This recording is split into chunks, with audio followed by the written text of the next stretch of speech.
तो इसलिए अतिथि सत्कार का जो महत्व है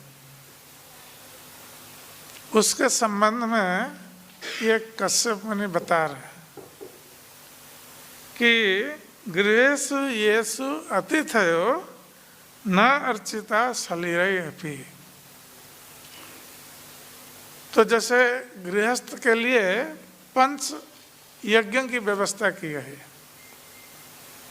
5 महायज्ञ, ये गृहस्थ को प्रतिदिन करना चाहिए, क्योंकि गृहस्थ तरह तरह के अनजाने में तरह तरह के पाप कर्म में लिप्त हो जाता है।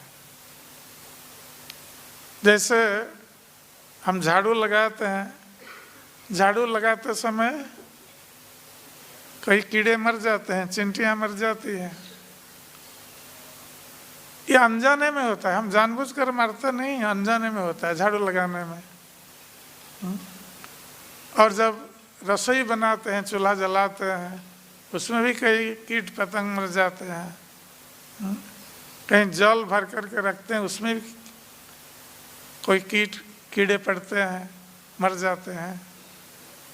तो ये सब जैसे उदुखल है, आजकल तो उदुखल स्वप्न हो गया, सब मशीन आ गया। तो जो भी हो, तो गृहस्थ अनजाने में या बिना इच्छा के जब घर साफ सुथरा रखने के लिए और जीवन निर्वाह के लिए कोई कार्य करता है, तो उसमें अनजाने में कई चिंटियाँ कीड़े आदि मर जाते हैं। तो उन पापों से रक्षा पाने के लिए गृहस्थ को प्रतिदिन 5 महायज्ञ करना आवश्यक है। और ये 5 महायज्ञ क्या है? ब्रह्म यज्ञ। एक है ब्रह्म यज्ञ, अर्थात शास्त्रों का अध्ययन करना है। प्रतिदिन गीता, भागवत आदि शास्त्रों का हर गृहस्थ को अध्ययन करना है, ये ब्रह्म यज्ञ है। स्वयं अध्ययन करना है और दूसरों को बताना है, स्वाध्याय करना है और दूसरों को पढ़ाना है, दूसरों को उपदेश देना है शास्त्रों के बारे में। ये आवश्यक है गृहस्थ का ये कर्तव्य है। उसके बाद ब्रह्म यज्ञ, पितृ यज्ञ।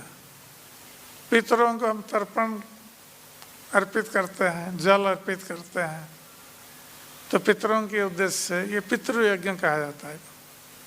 ये उद्देश्य है कि पितृपुरुष यदि प्रेत योनि को प्राप्त हुए होंगे, उनको ऐसे जल अर्पण करके या श्राद्ध अर्पण करके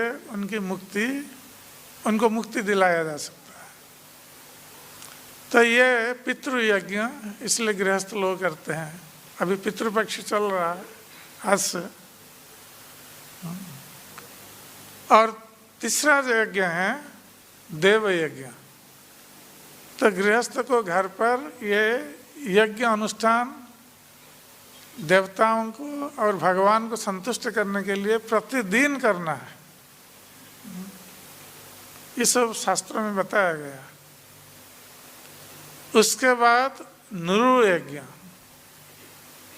नुरु यज्ञ वो है ये अतिथि सत्कार, कि घर पर कोई अतिथि आता है, कोई मनुष्य, तो उसका सत्कार करना ये भी एक यज्ञ है, नुरु यज्ञ। और हर गृहस्थ का ये कर्तव्य है अतिथि सत्कार करना। यहाँ तक ये बताया गया है कि गृहस्थ अपना भोजन करने से पहले यदि घर पर कोई आया भी नहीं हो, बाहर कोई खड़ा है घर के बाहर, वो जाकर देखें कोई बाहर खड़ा हो उसके घर के बाहर और वो खाद्य ग्रहण नहीं किया हो, तो गृहस्थ को बुलाना चाहिए। उसको स्वयं खाने से पहले उसको बुलाकर खाद्य देना चाहिए। और प्राचीन काल में ये व्यवस्था भी थी, हमने देखा है अपने बचपन में, कि गांव में यदि कोई साधु या कोई भिखारी कोई भी आए